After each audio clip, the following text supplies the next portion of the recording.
Hello, friends. Mary Marshall here, and I am here with this issue of Don't Wait, Grab Your Best Life Now. Dropping a video newsletter this week. Let me know which you like better, video newsletters or the written. I like to listen sometimes to someone as opposed to stopping to read because I can listen while I do the dishes or go for a walk or do something else. So let me know what you think, what you enjoy better. All right. So you're getting this today. It's Halloween. So happy Halloween. Hope you have a great weekend. I'm looking forward to my kids visiting this weekend. So I'm really excited about that. Well, today, of course, I often talk about weight loss and such, and that's what I'm going to talk about today, about how we so often hear, the recommendation or what we hear about weight and health is, if you weigh too much, air quotes around too much, if you are in the what is categorized as overweight or obese, you are going to suffer poor health. And you'd better lose that weight. And so many people dutifully do just that. They lose the weight. But then we know what happens, right? 70 to 98% of people gain most, if not all or more, of that weight back. And that sets us up for weight cycling, right? The gain, the lose, the gain, the lose. And weight cycling really is a clearly proven risk factor, particularly for cardiovascular morbidity and mortality. So a truth I want to talk about today, or I want to mention now, is that, again, I'm mentioning this, there's not nearly as strong a link between weight and health as is claimed. Health and weight, for that matter, depends on many things, right? And the things that impact our health the most, many of them are out of our control. Genetics, some epigenetic factors, things that turn our genes off and on. We have control over some epigenetic factors like diet and exercise, but there's, a lot of others that we don't have control over, like environmental exposures or parental inputs. Other factors on our health, access to food and safety might be outside of our control. Access to health care, our socioeconomic status.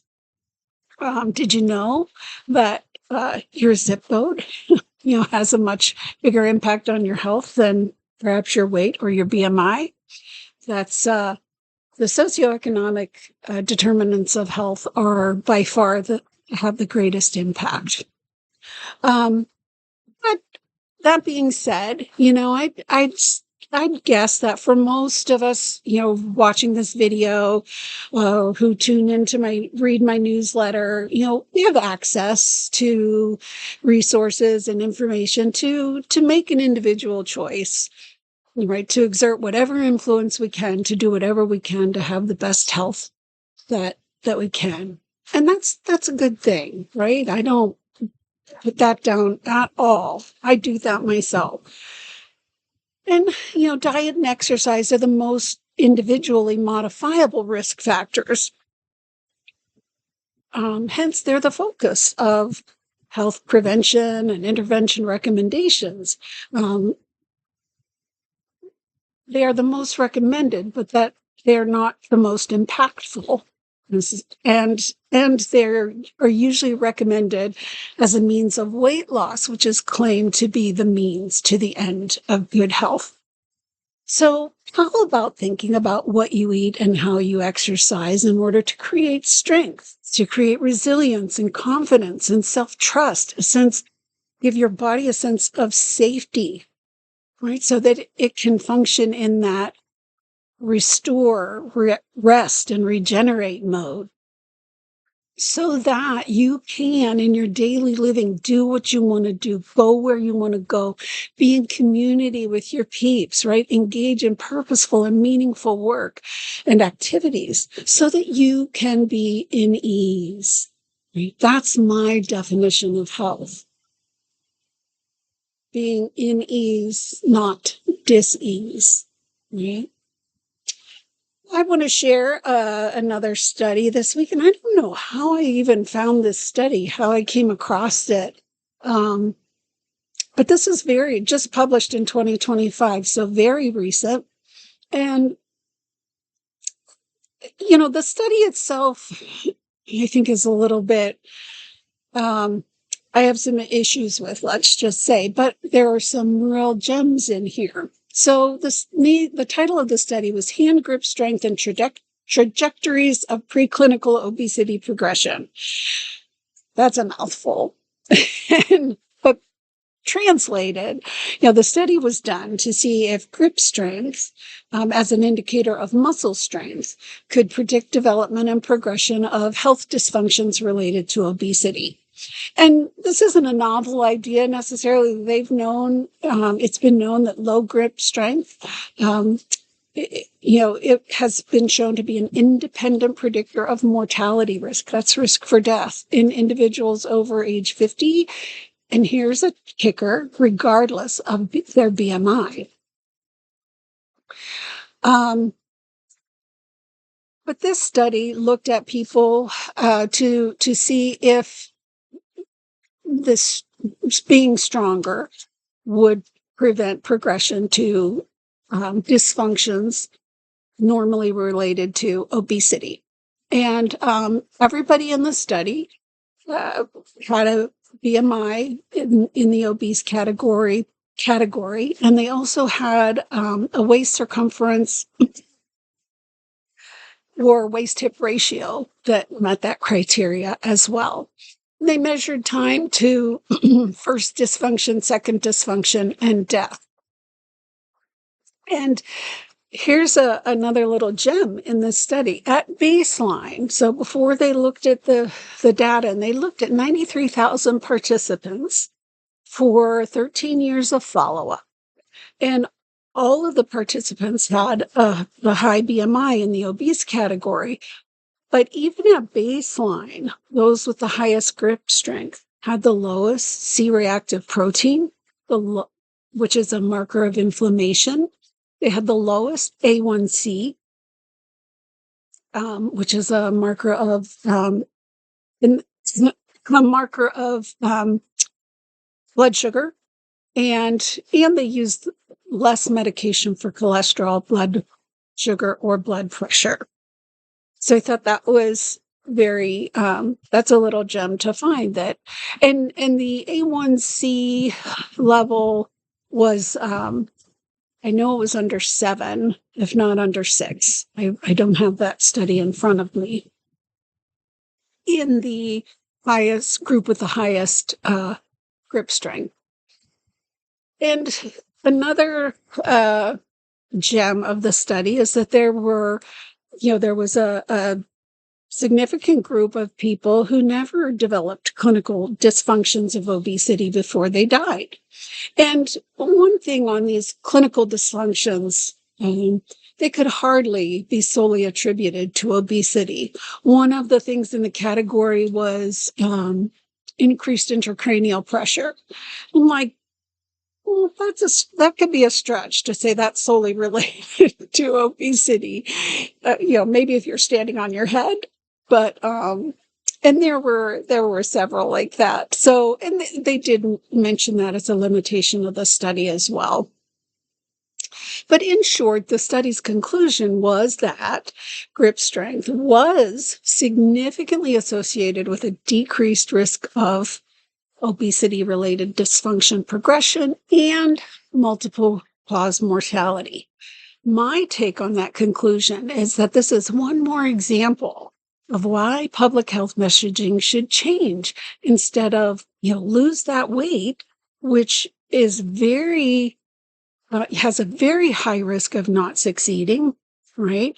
To, hey, did you know that the more fit you are, the stronger you are, particularly, the less risk you have of things like heart disease, diabetes. The more fit you are, the stronger you are, the greater your risk of being healthy.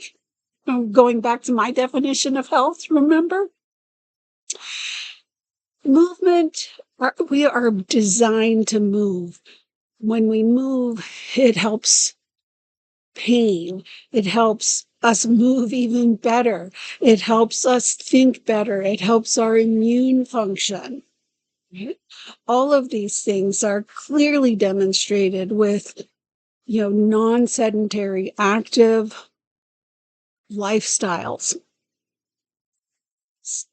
I would love to see that be more of the messaging than the shaming, blaming, and belittling that comes with telling people they have to lose weight to be healthy. Right? And I share this information really to offer hope, right? If you're someone who realizes or, believes that a normal, air quotes around normal, BMI might be out of reach for multiple reasons, right?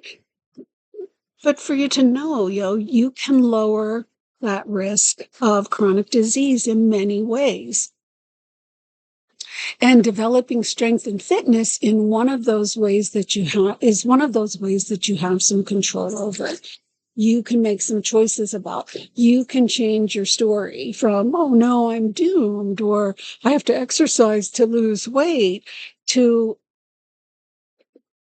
movement feels good. I can move in ways that I enjoy, and that's going to make me live a healthier, better life. And that's what I want, right? So I encourage you to make physical activity, to make moving a part of your menu of everyday activities.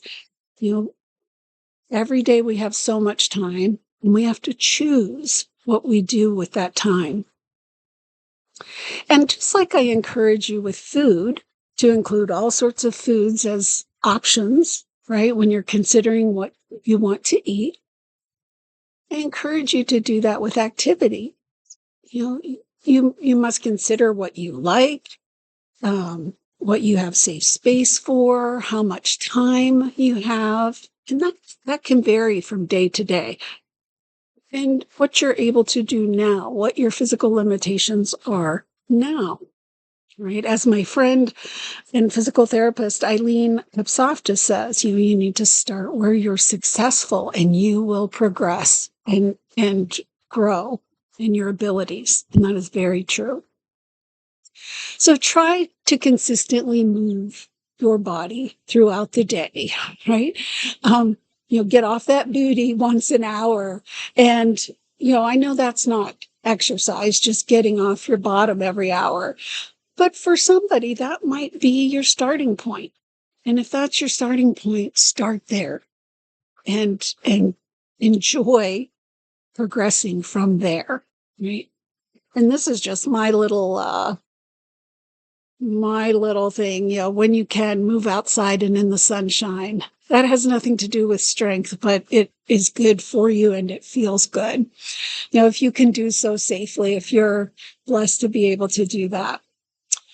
And like I encourage you with food and eating, when you're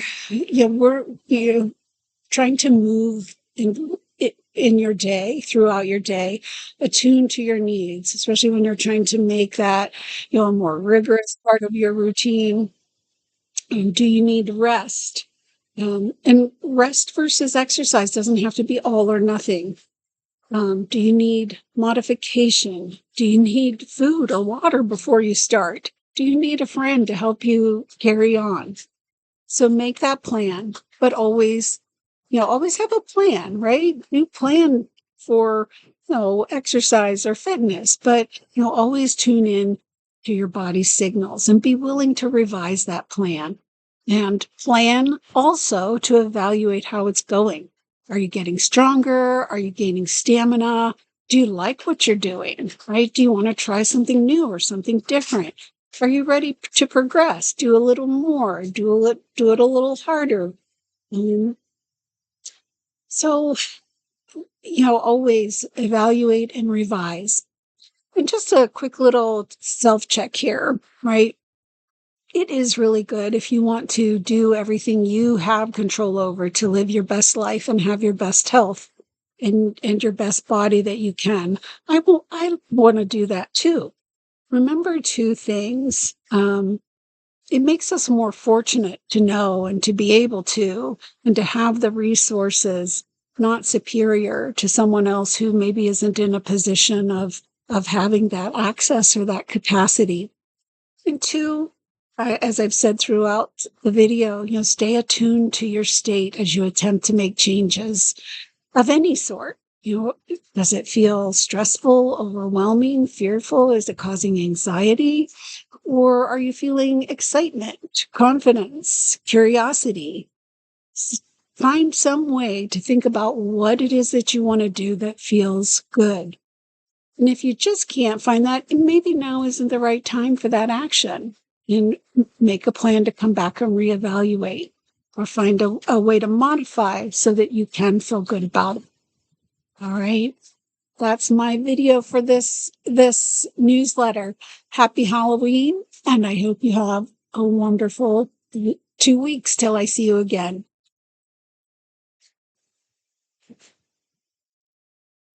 Mm.